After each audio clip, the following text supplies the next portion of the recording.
And good morning, everyone, and welcome back to NeelyFX. My name is Michael Neely, and this is the channel where I talk about foreign exchange trading, prop firm trading, and building expert advisors for the MetaTrader 4 and MetaTrader 5 platforms, and just in general becoming a better trader.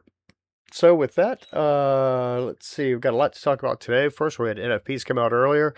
This video is coming out very late today for me because one, I did not have to go to my day job today, so I slept in.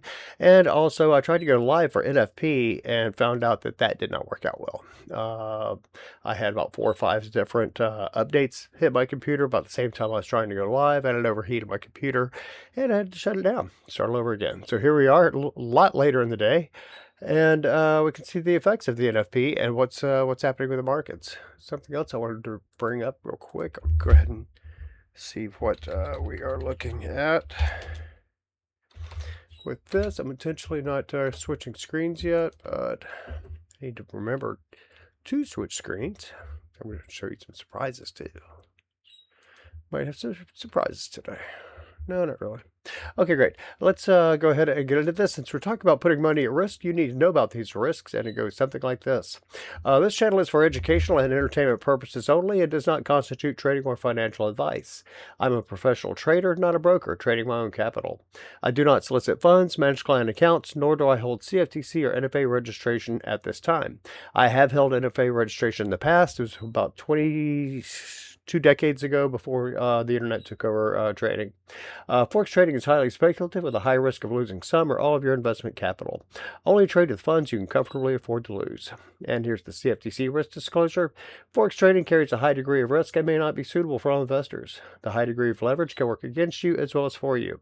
Before trading Forex, consider your investment objectives, experience, and risk appetite. You could sustain a loss of some or all of your investment capital. And Henry, the Forex trading parakeet, is outside too. He's not coming in, but he really wants to, and he's actually a she because she's a she lays eggs, so she's a she. Let's see, here we go. We have the first, let's talk about me some more. Here are the expert advisors that I have on the market right now at my I think for some reason I put my middle initial on this, but this is the platforms for the, oh, look at that. I've got a different link I can put in there. MetaTrader 4, MetaTrader 5 platforms, expert advisors that I have. I'm not putting out signals because that's actually illegal in our country. And put that link in there too. I'm not logged in, so better yet. I can do this, and this is what my screen looks like. Yes, I need to put a beard on that because I grew a beard about 6 years ago and have kept it on. My mother made me shave it off when I was down there living with her. We won't talk about that. That was during COVID, and I was taking care of her because she was in the hospital. But at any rate, we have Bollinger Band and RSI Mean Reversion Pro right here from MetaTrader 5 and MetaTrader 4. We also have the free demo. You can demo it right down here in this white little button, or you can go ahead and purchase it if you think it's get your settings set on it, and then you can do that. Henry also likes motorcycles. One just went by. And then we have the MetaTrader 4 version right here. Where'd it go? No, right here. Come on. There we go. And the MetaTrader 4 version right here. I'm using both of them in my live accounts right now, and they are doing quite well. They don't trade as much as I would like for them to, but then we also don't have those conditions coming in as much as I would like for them to activate trades. So they're waiting on certain conditions before activating a trade. That is what an expert advisor does. It does not prohibit you from making bad trades because making losing trades, because the market does what the market does. And it's our job to weed out the bad trades as much as possible, but at the same time, we still get to play with some degree of risk. It does help reduce our risk, but not eliminate risk. There is no eliminating risk in the Forex markets. With that, we also have, you guessed it, Trading Forex for Profit. This is my website that I'm building that I decided I had some free time in January and said, let's go ahead and build this thing out and see what we can do with it. And this is what the result is. We have the account section right here. And then we also have, you can add your account. No, we cannot connect accounts automatically yet through APIs or anything. We not set up that far yet. We're still getting out, hammering out some features. You can add your account activity right here. The calculator, risk calculator right here. You can position, check out your risk and position size calculations right there, and decide how much you want to risk per trade.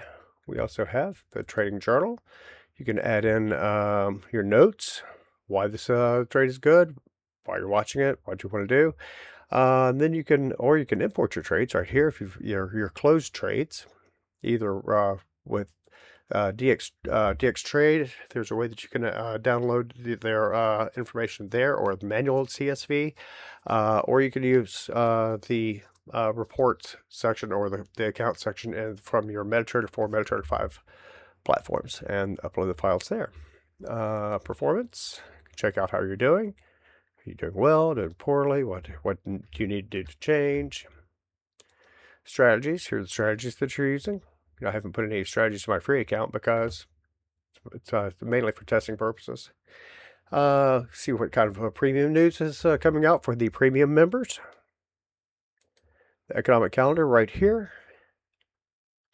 And as you can see, we have an opportunity to see if that other feature is working yet. I've got 7 minutes, so probably gonna have to check that after the fact. And what do we have that's for the rest of today?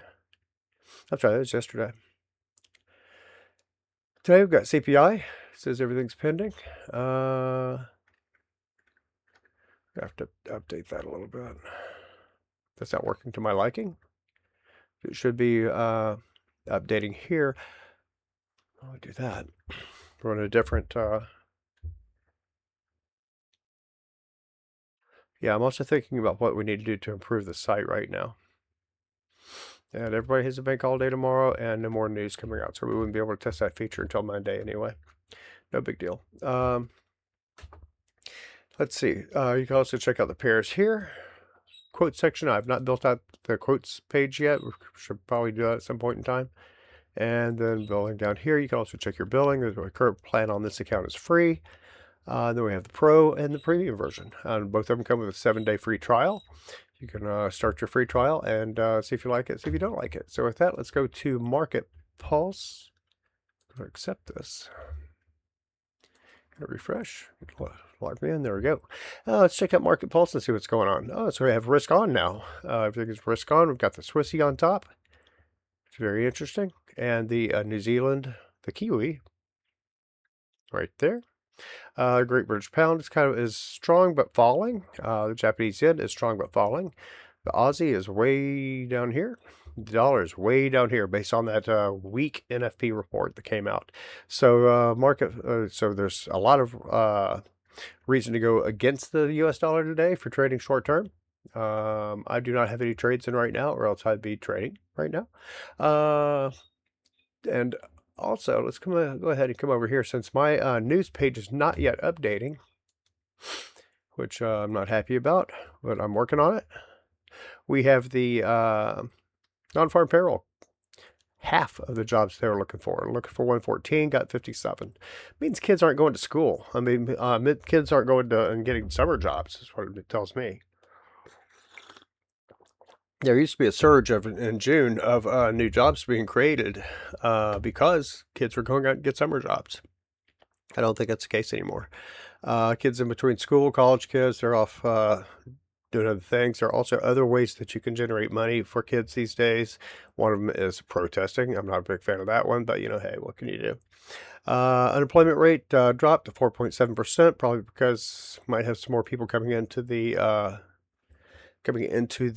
job market. And unemployment claims still a nothing burger. And let's see what else have we got going on. I think that's about it on that. Let's look at the see what the Fed's doing today. We talked about news, talked about Market Pulse. Let's go into here. We are looking at the possibility of a rate hike or rate shortage in the next Fed meeting, which is July the 26th. And it looks like we are July 29th. Sorry about that.